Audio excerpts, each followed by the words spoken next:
ನಮಸ್ಕಾರ. ಐರ್ಲೆಂಡ್ ವಿರುದ್ಧ ಮೊದಲ ಟಿ20 ಪಂದ್ಯ ಸೋತ ಬಳಿಕ ಕೋಪಗೊಂಡರು ಶ್ರೇಯಸ್ ಅಯ್ಯರ್. ನಂತರ ನೀಡಿದರು ದೊಡ್ಡ ಹೇಳಿಕೆ.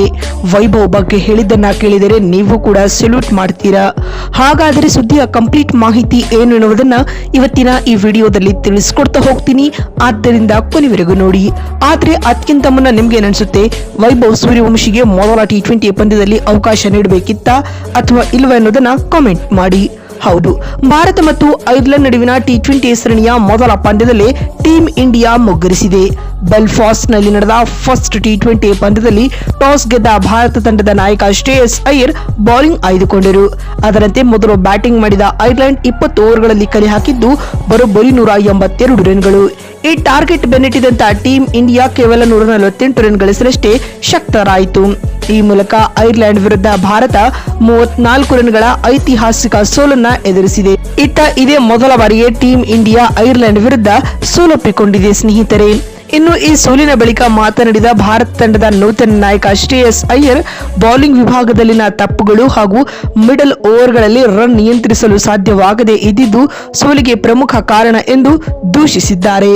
ಇನ್ನು ಈ ಕುರಿತು ಮಾತನಾಡಿದ ಅವರು, ನಾವು ಆರಂಭದಲ್ಲಿ ಅತ್ಯುತ್ತಮ ಬೌಲಿಂಗ್ ಪ್ರದರ್ಶನವನ್ನ ನೀಡಿದ್ದೆವು. ಪಿಚ್ ನಿಂದ ಸಿಕ್ಕ ಸ್ವಿಂಗ್ ಮತ್ತು ಲ್ಯಾಟರಲ್ ಮೂವ್ಮೆಂಟ್ ಬಳಸಿಕೊಂಡು ನಮ್ಮ ಬೌಲರ್ಗಳು 36 ರನ್ಗಳಿಗೆ 3 ವಿಕೆಟ್ ಉರುಳಿಸಿ ಐರ್ಲೆಂಡ್ ತಂಡಕ್ಕೆ ಆಘಾತ ನೀಡಿದ್ದರು. ಆದರೆ ಆ ಬಳಿಕ ಭಾರತ ಪಂದ್ಯದ ಮೇಲಿನ ಹಿಡಿತ ಕೈಬಿಟ್ಟಿತು ಎಂದು ಅಯ್ಯರ್ ಹೇಳಿದ್ದಾರೆ. ಮತ್ತು ಮಾತು ಮುಂದುವರೆಸಿದ ಅವರು, ಉತ್ತಮ ಆರಂಭ ಪಡೆದರೂ ನಮ್ಮ ಬೌಲರ್ಗಳು ಮಿಡಲ್ ಓವರ್ಗಳಲ್ಲಿ ಸರಿಯಾದ ಯೋಜನೆಗಳನ್ನು ಜಾರಿಗೊಳಿಸುವಲ್ಲಿ ವಿಫಲರಾದರು.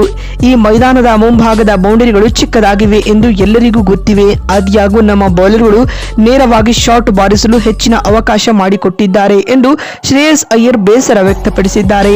ಮತ್ತು ಈ ಪಂದ್ಯದಲ್ಲಿ ನಮಗೆ ಸಿಕ್ಕ ಆರಂಭವನ್ನ ನೋಡಿದರೆ ಐರ್ಲೆಂಡ್ ತಂಡವನ್ನ 140 ರನ್ಗಳ ಒಳಗೆ ನಿಯಂತ್ರಿಸಬಹುದಾಗಿತ್ತು. ಹೀಗಾಗಿದ್ದಲ್ಲಿ ಈ ಪಿಚ್ನಲ್ಲಿ ಈ ಮೊತ್ತವನ್ನ ನಾವು ಸುಲಭವಾಗಿ ಚೇಸ್ ಮಾಡಬಹುದಿತ್ತು.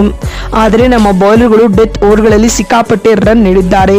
ಇದರಿಂದಾಗಿ ಐರ್ಲೆಂಡ್ ತಂಡಕ್ಕೆ 182 ರನ್ ಗಳಿಸಲು ಸಾಧ್ಯವಾಗಿದೆ ಎಂದು ಅಯ್ಯರ್ ಹೇಳಿದ್ದಾರೆ. ಮತ್ತು ಟೀಮ್ ಇಂಡಿಯಾ ದೀರ್ಘ ಬಿಡುವಿನ ನಂತರ ಮತ್ತೆ ಮೈದಾನಕ್ಕಿಳಿದಿದೆ. ಇದರಿಂದಾಗಿ ಆಟಗಾರರಲ್ಲಿ ತುಸು ಜಡತ್ವ ಎದ್ದು ಕಾಣುತ್ತಿತ್ತು ಎಂಬುದನ್ನ ಒಪ್ಪಿಕೊಂಡಿದ್ದಾರೆ. ತಂಡದ ಸಹ ಆಟಗಾರರಿಗೆ ಖಡಕ್ ಸಂದೇಶವನ್ನ ರವಾನಿಸಿದ್ದಾರೆ. ಯಾವುದೇ ಪರಿಸ್ಥಿತಿಯನ್ನು ಅಥವಾ ಎದುರಾಳಿ ತಂಡವನ್ನು ಹಗುರವಾಗಿ ಪರಿಗಣಿಸಬಾರದು. ಸುಮ್ಮನೆ ಮೈದಾನಕ್ಕೆ ಬಂದು ಪಂದ್ಯ ಗೆಲ್ಲಲು ಸಾಧ್ಯವಿಲ್ಲ. ಅದಕ್ಕಾಗಿ ಕಷ್ಟಪಡಬೇಕು ಎಂದು ಖಡಕ್ ಸೂಚನೆ ನೀಡಿದ್ದಾರೆ. ಮತ್ತು ಇಂದಿನ ಪಂದ್ಯದಲ್ಲಿ ವೈಭವರನ್ನ ಆಡಿಸದೇ ಇರುವುದು ಕೆಟ್ಟ ನಿರ್ಧಾರವಾಗಿದೆ. ಇದನ್ನ ಒಪ್ಪಿಕೊಳ್ಳುತ್ತೇವೆ. ಮತ್ತು ಅಭಿಷೇಕ್ ಶರ್ಮಾ ಒಳ್ಳೆಯ ಆಟವನ್ನ ಆಡಿದ್ದಾರೆ. ಹೇಗಿದ್ರೂ ಪಂದ್ಯ ಸೋತಿರುವುದು ನಿಜಕ್ಕೂ ಬೇಸರ ತಂದಿದೆ ಎಂದು ಭಾರತ ತಂಡದ ನಾಯಕ ಶ್ರೇಯಸ್ ಅಯ್ಯರ್ ಹೇಳಿದ್ದಾರೆ. ಮತ್ತೊಂದು ವಿಡಿಯೋದಲ್ಲಿ ಸಿಗ್ತೀನಿ. ಅಲ್ಲಿವರೆಗೂ ನಮಸ್ಕಾರ, ಧನ್ಯವಾದಗಳು ಸ್ನೇಹಿತರೆ.